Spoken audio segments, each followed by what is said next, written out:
Good evening, and thank you for joining me on another episode of Read Me Live. I am your host, Sharifah Hardie, and I have a very special guest with me today, one of my dear friends, Miss G. I've known her about 15 years now, and she is amazing. She is what some would commonly refer to as a spitfire. She knows her stuff. She has her information, and we're going to talk to her today before getting into her reading. How are you, G? Hi, I'm well. How are you?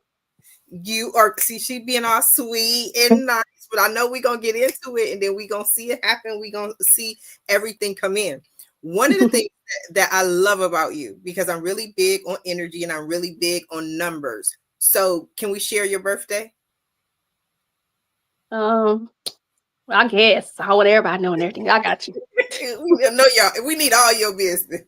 I'm gonna be good. Don't worry. It's not going. Don't worry. I'm not going too deep. This is general, but your birthday I think is very important to this conversation, and I would really love to discuss it. Okay, well, I'm born on the 11th. I just want to say that. I don't want to say my complete birthday. We don't need the year, but we can't. We got to have the birthday. Come on, like that's the part Just say the 11th, but just go with that. Just do that. Trust me.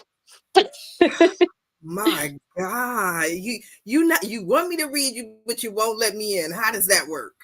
Girl, you know my birthday. So I get to say it. Look, I know your birthday. Yup, it's a secret. Yup. We keep the secrets. She's not gonna let me tell her birthday. So what I'm gonna say is this: let's talk about numbers, because you are one of those people that I have deep intellectual, spiritual conversations with, right?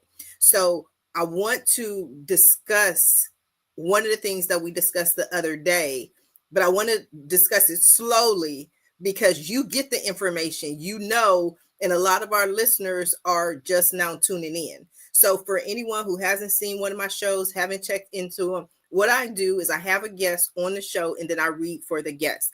I'm reading from the Arcana Tarot deck. I love especially the Lover's card. So we're going to read from this deck, but we're going to get into the reading. I don't like to get into the cards. No, let me shuffle. Let me focus on your energy. Let's see where the conversation goes. And then we can move into the cards, because the cards are just confirmation for what we know, we see, we hear, and we feel. But I want you to slow down and explain it to me, just me, like I'm a 2-year-old. You were discussing the year as a people, the world, the earth we're in. What year, what type of year are we in? We're in a 9-year. Okay. So if you want me to elaborate on that, yeah, we're in a 9-year cycle. 9 has to do with letting go, releasing, completions. It also has to do with humanitarianism and humanity as a whole coming together. Salvation, grace. It's a highly spiritual number. So, I mean, just the symbolism of 9, and that's the type of year we're in. Just a symbol. What is, okay, so I know what you said that meant as far as a 9. And I feel like almost like the song where I know there's some, that's the line from Howard Hewitt, say I mean amen. I know there's some who don't believe, right? So when some people hear we're in a 9-year, how would a 9-year affect people? So basically, when you're talking about 9, hence it's kind of like what's going on with us all now. It's like this need to let go of the old and things that no longer serve us, and stepping into our new selves, per se, closing chapters that no longer we need to have open, as well as diving deeper into our internal selves, as well as spirituality. It's not so much about the material world. It's more so about your soul, and more so about the connection you have with other humans and other people. It's like basically cleaning house before we step into the new beginnings. So with that being said, also, this is a Pisces North Node year, as well as the year of Jubilee, as year is the year of the snake. So year of the snake and the Chinese New Year, Pisces North Node, and astrology, as well as the numerically number 9. So all those have effect on us this year deeply. As you can see, the main prime thing we're having issues with is relationships, spirituality, letting go will no longer serve us, and also dive into our emotions and feelings and go into those places that are very uncomfortable for a lot of people. Okay. See, this is why I said, okay, we're gonna have to slow this down because for you, this is one of the things I really enjoy about doing this. And because I spoke with my mom this morning. She came on the show, we did an hour and it was beautiful, and I did a reading for her. And I realized that not everybody has these conversations and discussions, and there are people who have absolutely no idea what you just said. So I'm going to help them to break it down. Okay. You mentioned the North Node. Okay. What is the Okay. North Node? Okay. So everyone has a Okay. North Node and a South Node in their chart, in their birth chart. Node? What's a node? A node is like, okay, you know how you have northwest, east, south? Directions. North node means the direction you should be going in your life. Okay. Where south node is what you should be leaving behind or what you already graduated from. Okay.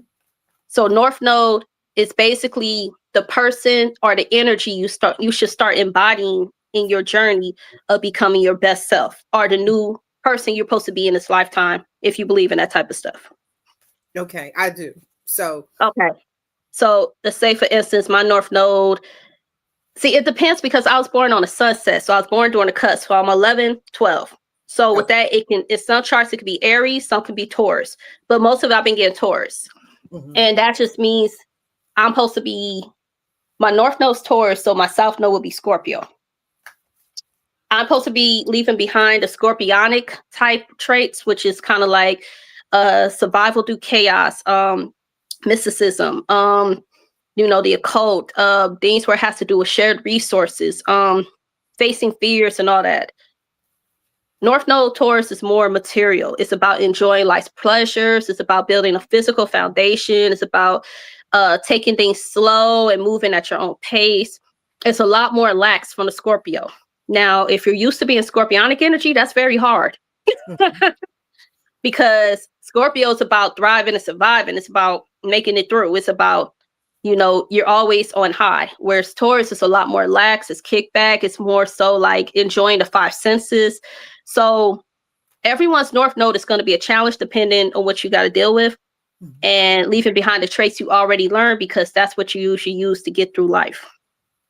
So how does one find out about what they're, I don't know anything about my North Node, South Node. How do I learn? Okay, so when you look up this, you have to look up your birth chart.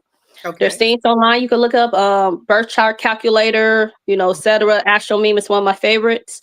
Astrology Cafe. But you enter your name, your birthday, your location where you were born, and the time you were born, and it'll calculate all your planets, all your alignments, all your houses, and also what they like to call the major five.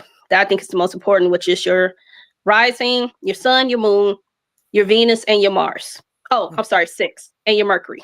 Those are the top 6 I think are the most important for people. Then next is your midhaven and your North Node. Midhaven has to do with how you're going to be accomplished in your career, like where you need to go towards establishing your legacy here on this earth. So with your midhaven, mine happens to be Aquarius, and we happen to be in the year of Aquarius. So mine has to do with groundbreaking research, innovation, futuristic, humanitarianism. Also has to do with things that's never been done before, stepping into the new age, et cetera, et cetera. So the things I'm kind of in is already like that. But yeah, that's where my legacy is supposed to be held. So depending on where that falls in, also lets you know what career and what path you should be taking far as that's your best choice. Okay, so what about people who have absolutely no idea what you just said, where to look for, where to start? Because I heard all of that in my head. I do a lot of numerology, a lot of reading, a lot of tarot, and I felt overwhelmed. So what about people who have no idea what you're talking about? How does it affect them is the question.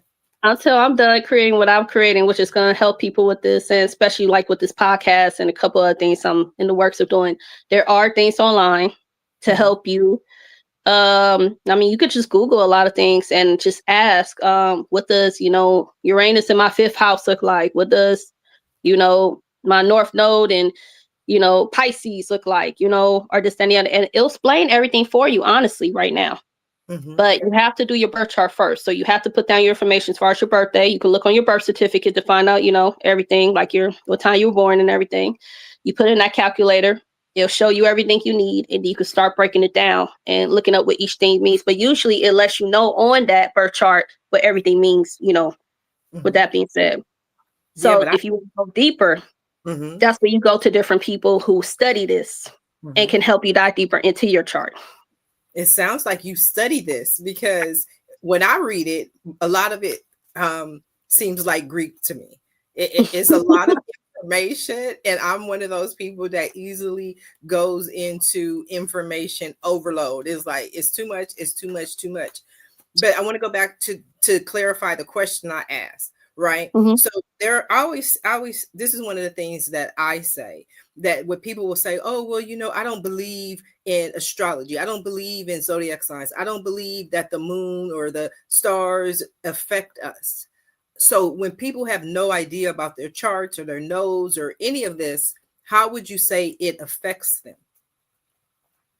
Well, basically, before you were born, or when you were born under certain calculations and constellations and planets. When all those aligned, it created a unique DNA or blueprint of you.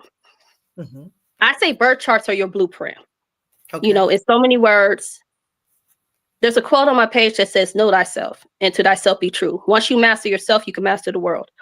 So in so many words, I say it's pivotal for people to learn why they think the way they think, why they act the way they do, why, with you being an Aries, you're different than any other Aries out there. Why me being, saying my sign, I'm better, at this over here than this sign, who's my same sign, or they're better than me over here, or we walk a different walk, or we talk a different talk, even though we're born under the same sign, So that's what makes it special about your birth chart, is because those different elements and placements is what makes you unique. It's like we all have our own specific recipe, even though we might be chocolate chip cookies.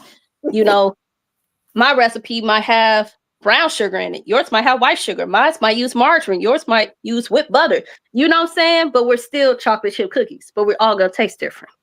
Ooh, so even with that being said, even if you're somebody who is like, you got a lot of people say, oh, I don't believe in astrology because it's not a god. Well, the thing is, it's not that you're supposed to worship it. The thing is, it's just a blueprint of you. You use that as a map. It's a roadmap of your life. It's about learning yourself more, because the one who created it all was God in the first place. So it's just kind of like, even with that being said, it's not about worshiping it or going against your own intuition and things that's inside of you. It's using it as a help guide to help navigate you to where you need to be. How are you one of those people that read your daily astrology? Or I'm not, because only because that's too trivial. Depending on where you go, I just like to stick with my chart, and I like to stick with the numbers. Okay, that makes sense. But I want to go back to what you said initially. We were discussing the year. We're in a 9-year, and so we understood the nodes, right? So the nodes are the directions you're supposed to go and the directions you're supposed to move away from. Correct? Correct. Then you said you said we're in a year of Jubilee. So what's a year of Jubilee? Well, when you look at the Bible, Jubilee had to be it's a very highly spiritual year, and it has to do with, a lot when it comes to God, celebration, in the spirit, etc. I'm not going to act like I know exactly what Jubilee comes with, but I mean, if you look at the name Jubilee, it means joy, or celebration. So with that being said, this is why this year in particular, being a 9-year, in this time being 9, is really, really special in the spiritual realm, because it has so many spiritual aspects. I mean, even when we look at Pisces represent the 2 fish that has to do with Christ, Yeshua. And, the fish going upstream and downstream. So, I mean, that's diving deep into your spirituality, your spirit, love, getting back to being a child again, and childlike imagination and all these other things. So with that being said, this really feels like a reset year, but a reset year coming back to your spirit, so we can get back to being the way we're supposed to be with one another. how often, so it is every, I'm just want to make sure I'm clarifying, because again, I'm the 2-year-old over here. I'm trying to learn, soak up this knowledge, soak up this information so it can help everyone. That's why I decided to do this show and talk about spirituality, do the readings instead of just sitting down, because we've done readings many Yeah. times over the years when it was just the two of us. And you're amazing, yes. I thank you. So I want everyone to learn, and I'm learning as well. I'm definitely learning from you on this show. Is every 9 year a jubilee, or how often does a jubilee No, occur? Jubilees every 25 years. Oh wow. So let us know how special this year is. It's like enhanced number 9, like a supercharged number 9 year. Because we're gonna have another number 9, just like we're gonna have every other number. They rotate every cycle, so every 9 to 12 years.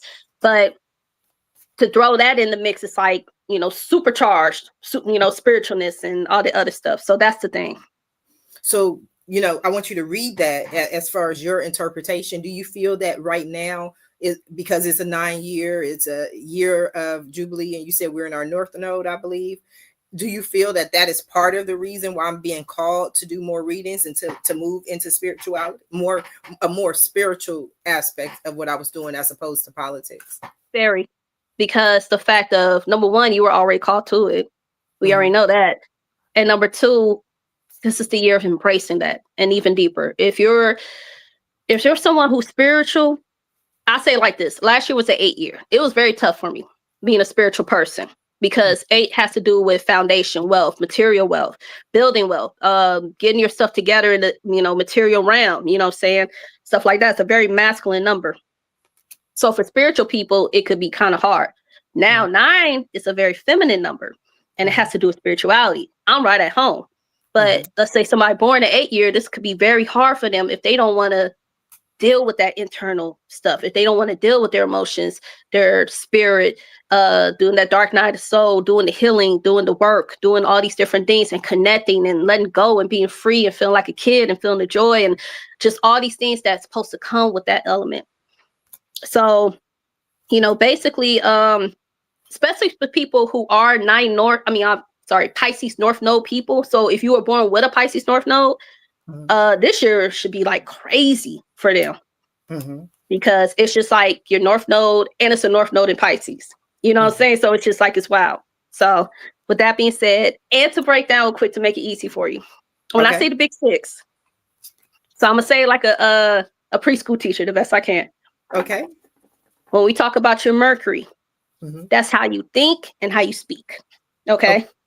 Your Mars is how you move, you act, and how you are passionately, if you get my gist. Okay. Your moon sign, your emotions, how you feel. Sun sign, it's like a cluster of everything together mixed in one. But they usually say your mind, your real, your true mind. Your Venus, how you love, and your love language. So, and your rising is how you present yourself to the world before they really get to know you. So with that being said, like I have a Gemini rising. Okay. People think I'm like a Gemini before they really get to know me. That's probably why I seem more approachable than I should be, because of Gemini. She said that I should be. You don't want to be that approachable. You like, stay away, stay over there. But if they really knew who I was, I don't think they would be as friendly. Because you are such a sweetheart. Stop it. Okay, let the rising keep fooling you. Now let me stop. I'm a kind person, but I'm not nice. But I'm very kind. But when it comes to people I love and I trust, and yes, I'll give them the shirt off my back, of course. Like, yeah, but I'm not like this for everybody. But that image that I'm able to project because of that rising makes me approachable. So people do come to me and feel comfortable. And I like that. I don't want to seem all intimidating. But to me, that's why I wanted you to come on, because all this information, all this knowledge, I think, a lot of times we underestimate people, so especially women. We like, oh, she's just a pretty face. They're just a pretty face. But then when you start breaking this stuff down, I'm like, wait a minute, let me get my notepad. Let me take some notes. Let me learn something. And again, that's the point of why I want to do this, is because I'm learning a lot from you. I've learned a lot today, sitting down with my mom, sitting down with Ren, just in one day.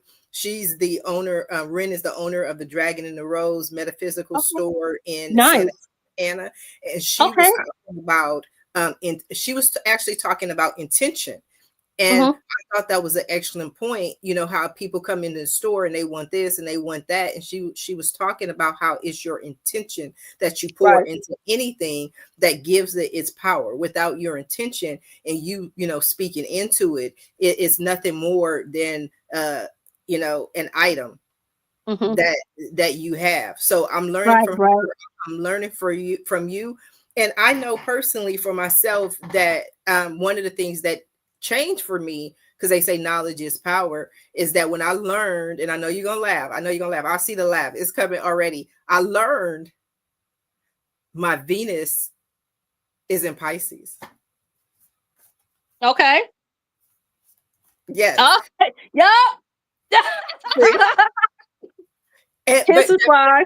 Hold on, I gotta turn this light on. Hold up. Hence is why we. yes. Yeah. Yes.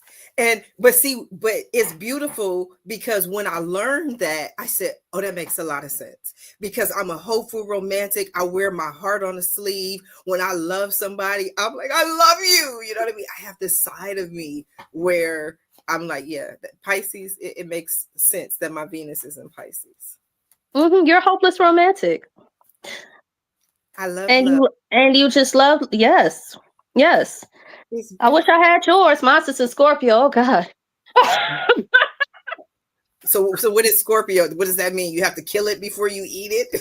ain't, ain't nothing nice. Ain't nothing like. Ain't nothing. It's like we going for the guts. If it ain't passion, if it ain't raw, if it ain't we all consuming, we don't want it. So, ain't nothing half. And I can't stand it because sometimes it's just too much. It's just too heavy. You know, it's just, you talk about all the intensity of Scorpio in love, like God. But when it's good, oh, it's great. Yeah, I love Scorpios, especially, and I will say this, no knock to anybody else, but especially Scorpio women, like the women who are around me, the ones that are literally in my inner circle, the ones that I literally say are my sisters. You know, these are my sisters. They're always Scorpio women because Scorpio women are very kind. First of all, they're very funny. And for me, that's my thing. If you can't have fun, you can't laugh, you know, you too uptight, got the little stick in your butt. Like, that's not me. I love people who can Mm-hmm. have a good time. They're very caring, Mm-hmm. they're very giving, and it just like I tend to have a lot of Scorpio women around me. You know, I've met in my nephew's a Scorpio, you know, so I do understand the Scorpio male energy, but I love my Scorpio women. I think with any sign, the male and the female is different. It's rare when I ever saw a zodiac sign where they were a lot alike. But I always say Scorpio women are the ones who make Scorpio. They're the ones who put Scorpio on the map. I mean, you hear all the songs that are being sung about the Scorpio woman. So Give me it's one just song. like Give me a they song. legendary. Give me a song. Tyrese, Signs of Love Making, Moneybag Yo, Scorpio, what's that other song? The one Big Sean just made about what it said, I think You're a Star or something, or Water Signs. I forgot the name of it. But my thing is we're always being placed in songs when it comes to men. Well, many of men when it comes to that zodiac sign. It's like we're so talked about. So I mean, obviously, look, they say we got a bad rep, so I might as well put it out there. Yes, I'm a Scorpio. They say we got a bad rep, but obviously we must be doing something very good because obviously somebody out there is saying we unforgettable. But You I mean, are unforgettable. hmm? I said, you are definitely unforgettable. Thank you. Definitely unforgettable. I just love you. You are so amazing. I'm trying. No. No, you are. You definitely are. So what I'm going to do, I just been shuffling, praying. Whenever I shuffle, that's my signal to spirit that I'm going to do a reading, and Okay. and I blessed it. And so what I asked for, as always, is clear signs and symbols that you will understand. And that's one reason why I always show the people the cards, is because one of the things that I've learned in reading so long is that what means something to me may mean something completely different to someone else. I tell people all the time, write it down or go Google it after it if you need a specific translation or interpretation. If something Mm-hmm. really stands out to you, Google it, because Right. maybe there's an interpretation that wasn't my interpretation. You know, I'm here to serve, and all I can do is provide you with the card and provide you with the message. So with that said, I'm going to see the first card. Ooh, the Woo! The first card that she look at those eyes. She like, what she see? What she see? What she pull? What she get? Don't worry about all that. I get to you. Now I think I don't want to do a reading no more. I think I want to talk. Don't be doing me like that. You didn't tell me your birthday. You didn't want to tell the people the magic that is G. Magic. You are a blessed day that people say all the time. But that's okay. I'm still gonna do my part. Two of Cups. Two of Cups Mm-hmm. is a beautiful, beautiful, beautiful, blessed, beautiful card in the deck. It's a minor arcana card. Cups are emotions. Cups are feelings, right? So Mm-hmm. in the suit of cups, it starts with the 0, right? That's the Ace of Cups. Okay. And what that means is, and I'm not saying that you pulled the Ace of Cups, you pulled the 2 of Cups. But what I am saying is that the beginning stage is self-love. And you can never love someone else until you truly love yourself, right? Right. So once you can, and once you do love yourself, then you can move into the 2 of Cups, because the 2 of Cups is about partnership.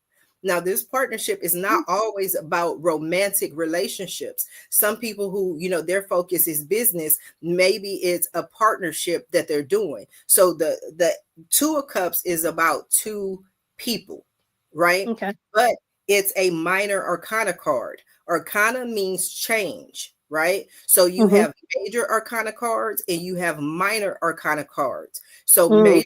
major arcana cards are cards that change the course of history. These are your marriages. These are your divorces. Okay. These are your deaths. These are your births. Whereas the 2 of Cups, whereas the minor arcana is a minor change, a minor life change, which means that it's something that is not going to change the course of history. That means that somebody gave you flowers today, or somebody, you got a free cup of coffee, but 20 years from now, you're not going to remember that because your day went on. And so I don't read reversals. I don't see anything as negative. Even things that happen in life, I see them as lessons, right? And there's a blessing in every lesson. So with minor arcana cards, even if you say, for instance, somebody spilled coffee on their shirt, okay, you had a bad day, but it's not a bad period of time, and it's not ending something that's going to change the course of history. So the 2 of Cups is about partnerships, meeting that partner, connecting with that one. And that's what this is about. But because it's a minor arcana card, and you look at the minor arcana, just like I always equate it to when people do a survey, right?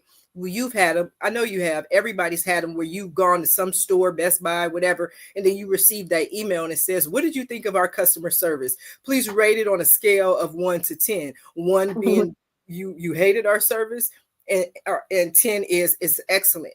The minor arcana is the same way. If you're at a 2, it doesn't mean that it's bad. It just means that there are challenges ahead, that this is something that's new. You're at the beginning of this journey. There are challenges ahead. And I don't say that to scare anybody. It is what it is. And I love you. So I have to be, give you as much information as I can and be realistic, right?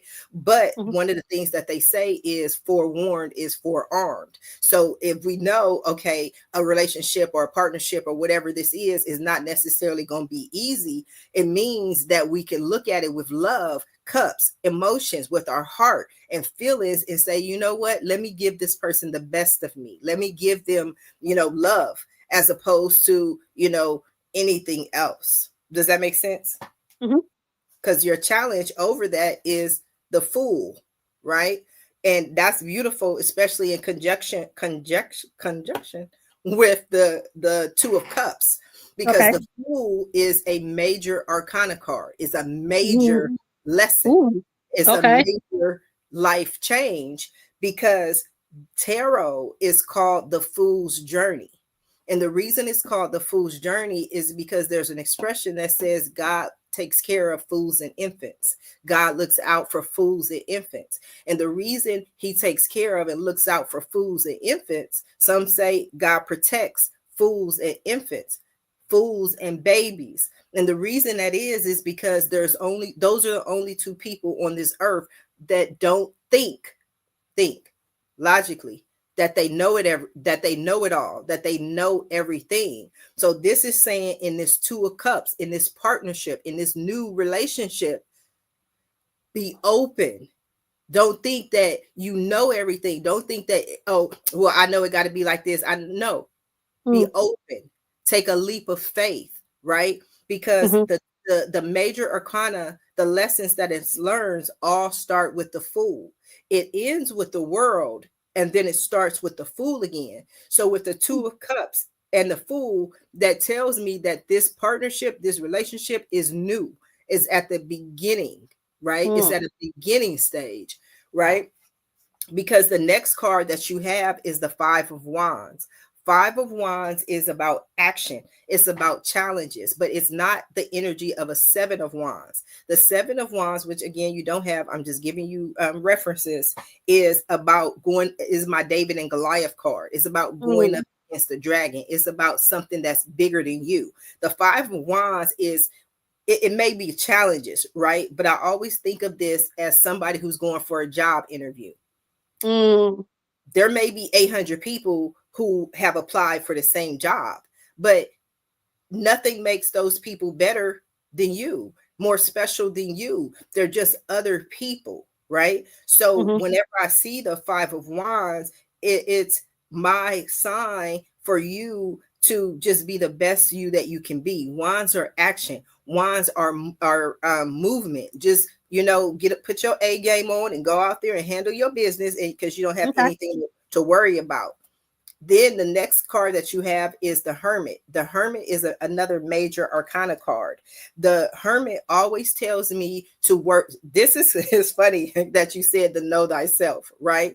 Because the Hermit for me is the know thyself card. It's that card that says you have to really know who you are. You have to study you. And sometimes you have to take some time alone to look in the mirror and say, who is G? What does G want? Because your partner is a mirror. That's what your partner is. Your partner is a mirror of you. So your mate, the person that you're with, or whatever the partnership, any partnership is, they have to be the best, and they're the best and the worst of who you are. So then you ask yourself, am I leaning, like we talked about the qualities of something, am I leaning towards more of the positive qualities in my sign or my chart, or am I leaning towards more of the ones that have challenges? So this is really saying you're at the beginning of this stage. And if you work on you and you really just be that woman, whoever you are, then this partnership has a very good chance. Because again, here, another wand. This is, yes, action. Fire. You look, I love it. Like, you can see the fire from over there. You can see the fire. It's burning. But the ace, it's the Ace of Wands. Wands is action. Wands is movement, right? But this is beautiful. It's a very beautiful omen, because the ace is a 0. 0 stand for unlimited, limitless possibilities, infinite possibilities. 0 just goes and goes. And I always think of aces of the newborn baby that's still before he's even born, right? He's in the mother, he's in utero, he's in the mother's stomach. He has the possibility to be anything. He could be a preacher, he could be the president of the United States, he could be a cook, he could be a singer, he could be a criminal, right? Because as the ace moves up into the 2, 3, 4, 5, 6, 7, it actually loses some of the potential, because now it's tangible. Got you. Okay. So that's the past energy. And I love this for you, because the present energy is, you have the 8 of Cups. The 8 of Cups. Okay. Cups, movement. And this is my let go card. Let go and let God. Right. So again, everything is telling me the same thing. Don't overthink this. Let go and let God. Because the story of the cups is this: Ace of Cups, you fall in love with yourself. 2 of Cups, you fall in love with your partner. Three of Cups is like the song, first comes love, then comes marriage, then comes baby in the baby carriage. So the Three of Cups is about celebrations, weddings, that kind of thing. It's about more than just you, because once you Okay. have one, then you get two, then now you got three. Where does baby come from? That's the three. So the baby also symbolizes new life. So that's the Okay. Three of Cups. So in the Four of Cups, she has this perfect relationship. She's good.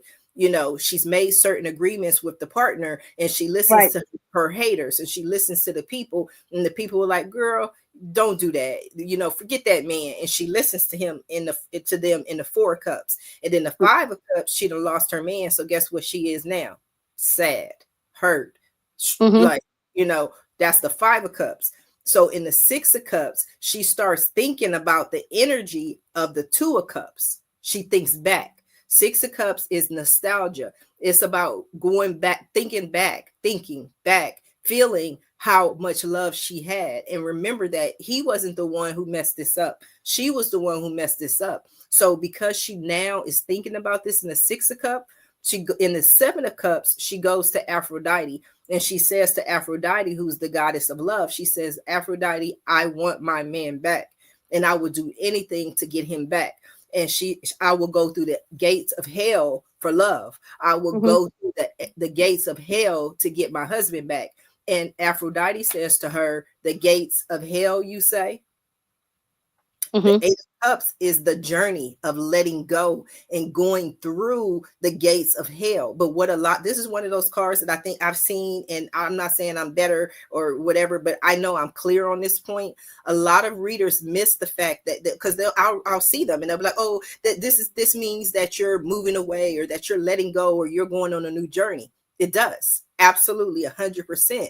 But the key is she's going on this journey to get her man back. That's her sole reason. That's the only reason she's leaving, is to get back to where she already was. Like you said earlier, to return to self. You got to go back to where you are, right? So if you are there, if you stay there, you don't have to get back there. Okay. Does that make sense? Yep. The other thing about the Eight of Cups is, if you notice, is that all of the cups are full. There's not one turned over. There's not one broken. There's not one empty. There's a lot of light. See, she can see, but she's seeing through the light of the moon. She's not seeing through the light of the sun. The sun gives you clarity. That's what the sun does, because you can see. You know, imagine traveling somewhere, trying to find some man or get back to wherever you are, and only the moon is out. You're going to see so many things along the way. You're going to see spider webs, and you're going to see trees, and you're going to mistake a tree branch as a goblin. You understand what I'm saying? Because you can't see clearly. So the moon, whenever the moon appears, that always symbolizes mixed emotions, and your emotions are mixed because you can't see. Okay. So the next card that you have is the Ace of Pentacles, which just in general for you is a beautiful, beautiful sign. Is a kind of what I think you talked about with the Jubilee year, and this is a blessed year and different things that are happening. The Ace of Pentacles. Pentacles are the physical manifestation of what you need. It doesn't have to be somebody writing you a check. Maybe they hand you a building. Maybe they like, okay, I'm a sponsor your podcast by doing this. I give you a building to do your podcast. Whatever it is the physical manifestation of finances and wealth. Again, it's an ace. Ace is unlimited potential, right? So being that you got the Ace of Pentacles, what I would tell you is to dream, and don't dream small. You know what I mean? To take over a country if you have to, but believe that whatever it is that you see, whatever it is that you feel, you can manifest it, because it's endless possibilities, okay, to have whatever it is that you want. The next card that you have is the Eight of Wands. The eight of Wands, action, movement. The Eight of Wands is one of my most favorite cards in the deck. And the reason this card is one of my favorite cards in the deck is because I'm lazy, right?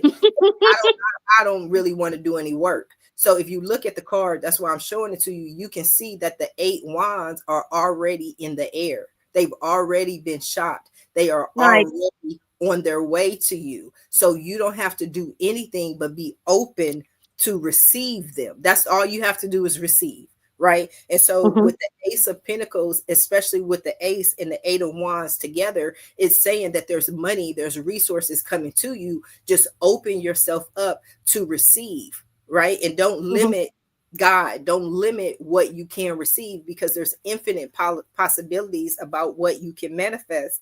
And because the next card is one of my favorite, the sun.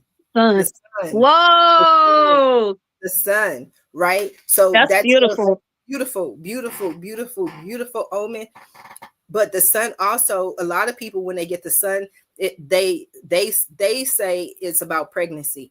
What it literally means is new life. Okay.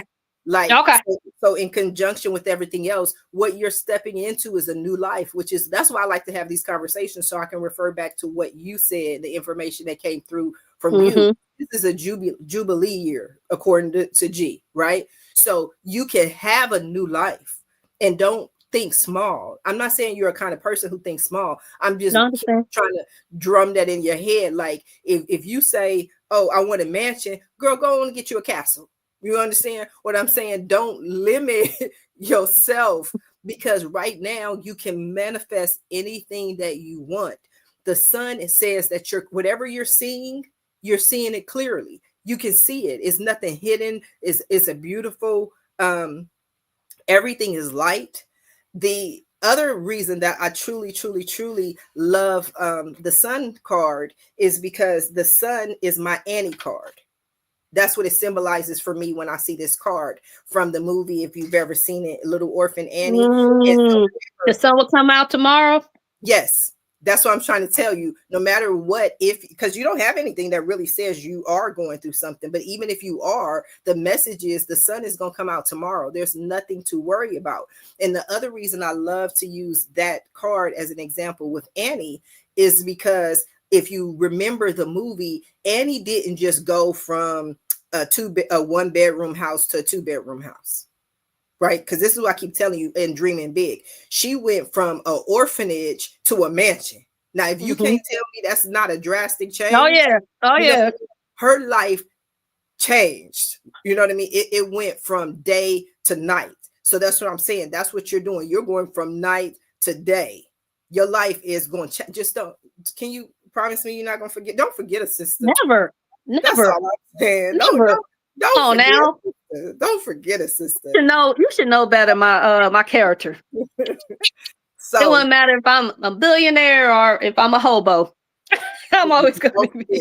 Don't forget me. You know, I love our conversations and I love our talks. Yes. So that was 9 cards, and we talked about the 9, right? So we went over those 9 cards. So the 10th card is saying, okay, you said all of that, but at the end of the day, what is the final outcome? What is all of it? I ain't even gonna look at it. I'm just gonna let you look at it. Whoo, baby. Yes. That's the Empress. That's the Empress.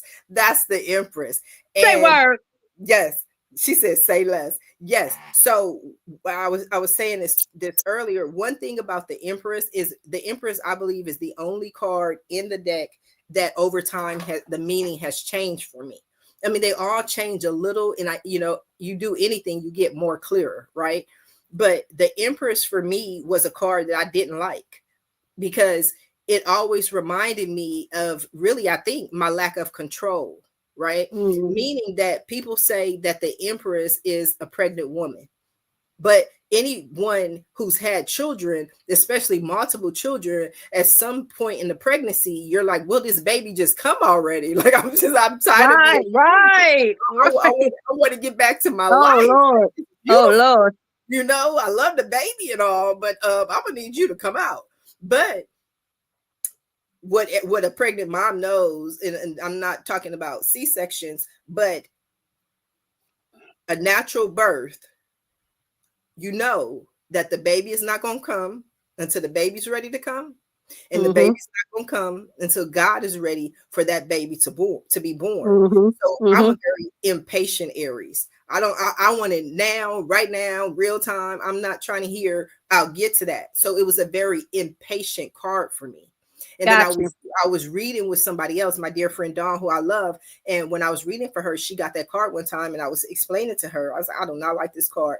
And she was like, no, Sharifah. She said, for me, whenever I receive the Empress card, that's a sign that it's time.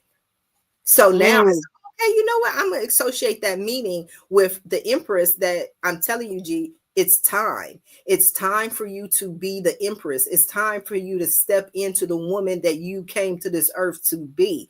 If you look at it, the thing that you notice is that there's a lot of life in this card. It's a lot of life. There's water. Water symbolizes purity. Life. I was saying, like, things being flushed away, right? There's the water is growing the grass, the trees, there's birds and butterflies, and she's peaceful, she's happy, you know what I mean? And that's what the Empress symbolizes. So it all, just to sum it up, I think, to me at least, it's very clear that I would focus on love. And I know that sounds trite sometimes. Oh Lord.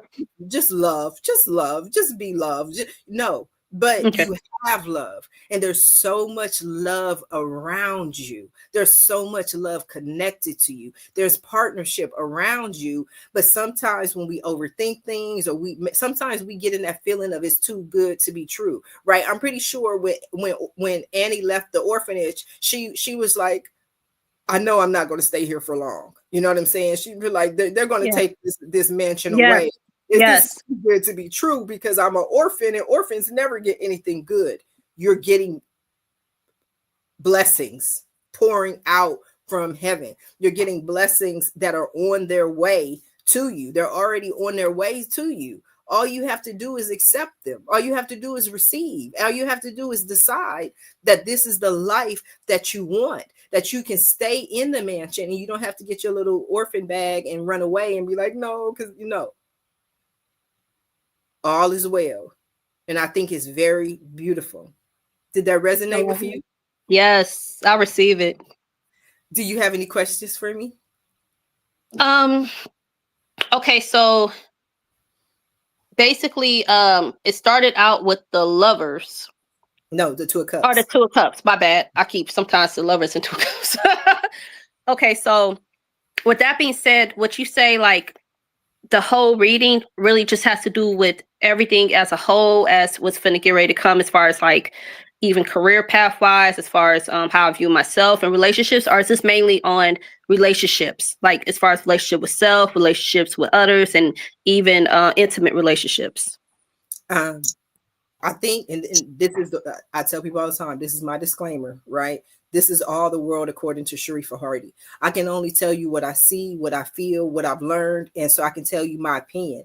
And my opinion, to answer your question, is that too often what we try to do is separate things. We try to put things in different categories. And what this is about, wholeness. This is about you as a woman becoming the queen, becoming the empress, becoming the person that you need to be. And if you are who you need to be, everything else will come to you. And even things that, may not have, quote unquote, worked out, there's still hope for those things. You can still say, you know what, I want to go there, I want to get this, I want to bring this back. Got you. I'm a completely different person than who I was in the past. You have two aces, right? And two aces, you have infinite possibilities. You have wands. Wands are movement. Wands are action. One thing that I love about this reading, because for me, readings are not only about what you see. There's also about what you don't see, right? Mm-hmm. And what I don't see in your reading, and I'm looking at it right now, is you don't have any swords, right? There's no swords in your reading, which tells me that that's a great thing. It's a wonderful thing, because people who are, first of all, people who are very fear-based have a lot of swords because they're scared of everything. So, but most of your fears are only in your mind. They're thoughts, ideas, right? You're not afraid of anything. You are like, I'm making things happen. I got the Ace of Pentacles, and the Ace of Pentacles is always seed money, right? It's that, I'm not saying you're about to hit the lottery, but you might get 10 grand that you can use to flip into 2 million, right? It's that right. It's those little pieces that come in. So you have to be the fool. Take a leap of faith. Step out there in faith, because these opportunities are already on their way. So it's not just about in one area, because back to what you said, being a Jubilee year, this is moving you up, and you can't just move half of you up or part of you up. No, integrating everything in order to become who it is that you need to become. Okay. Got you. Did that answer your question? Yes. And Okay. the second question is, because I noticed the one where you said the woman walking towards the moon. I forgot what you said, which card that is. The Eight of Cups. The Eight of Cups, and then the last one was the Sun. No, the last one was the Empress. The one before okay, I mean the one right before it, the one with the sun on it. Yes. Okay. So with that being said, and then I always saw things like with the moon or anything with the moon, I could be wrong, as something like, you follow your emotions or intuition more. But like you said, maybe certain things in your cognitive mind you can't see. But as far as that sun, it's like giving me light, but you're going to see everything clearly soon, or something like that. So with that being said, when these opportunities come or they arrive, does that mean that I'll be able to see and identify them clearly? Yes. Okay. I like that. Not only will you be able to see them clearly, keep in mind there are 8 wands. So I'm not saying that you're going to get 8 offers. That's not what I'm saying.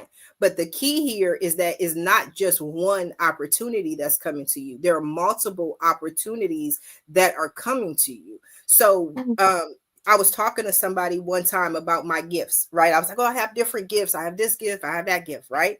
But the person reminded me, they said one of the highest gifts is that you can use is the gift of discernment, right? Yes. So yes. If you tap into your gift of discernment, you will be able to discern which people, which opportunities, which partnerships, which relationships, which situations are for your highest good. Because here in the 8 of Cups, even in letting go, there are 8 cups. There are 8 wands. 8 is the card of abundance, right? So and it's the sun. Everything is illuminated. So you may, to a certain extent, and I don't want to use the analogy, and I hope it doesn't take you in a different direction, may feel like a kid in a candy store. It's like, I want this, I want this, I want this, I want this. But you have to discern, okay, I can't sit in the bed and eat 8 bags of 8, that number again, bags of candy. You still have to discern what is for your highest good, because only you can tell you that. But because little orphan Annie had never been in a mansion before, she didn't even know what maids and butlers were. It takes time for you to integrate yourself and get familiar with the new environment. So I'm not saying, again, not a lot of swords. So this is not about quick decisions. This is about what you said about trusting your intuition, trusting who you are, trusting what you feel, love, more than overthinking it. And like, you can't, and I don't like to tell people what they have to do, should do, need to do, got to do. I don't do it, or whatever, what they can't do. But what I'm saying is, this is not about intellectualizing it. This is a lot more about feeling it, feeling what is best for you. Does that make sense? Very. You got some more questions for me, or did I answer your question? Nope. You answered everything. That was amazing. Okay. Well, I'm glad it resonated with you. I'm demonstrating my skills. What I like to do at the end of every show is allow my guests, meaning you, the opportunity to speak to anyone who's watching this. Just any final words that you like to share. Okay, I'm gonna go ahead and try to take the advice you gave me. Just basically, what I'm saying, don't let whatever you're doubting cloud you. And in so many words, I'm just I really feel like this is really a year where the clock is going to turn upside down, or the sands of time, how they say it, where the first should be last and the last should be first. So in so many words in past years where it just seemed like certain people were just always winning, or certain people, like it was a certain method you have to be in order to make it, and a lot of fake it to make it, and all this like pin on a certain persona image. I feel like that's going to be a thing of the past, and we're moving into a whole different direction of thought and consciousness, and certain people now are about to start shining because they're going to be in command. I mean, in demand. So with that being said, even with you aligning with something that I know you always had a gift in, and it was just like, I just thought maybe you just thought it was a hobby. Yeah. But now it's like that pulling and that calling, because you was always in tune with your inner knowing. Is the fact that it's not by coincidence, because this type of stuff is what people's looking for. I feel like we're moving to authenticity. We're moving to realness. People are tired of being lied to. They're tired of false hope. They're tired of anything that's not authentic or real. And it's just almost confirming a lot of things I already was feeling inside. So I thank you for that. You are very welcome. And I thank you for those final words. And I thank you for those kind words. And if those people are looking for authenticity through my readings, they can visit my website at readmelive.com and sit right there where G is. Until next time, everyone have a safe and a blessed day. Bye now.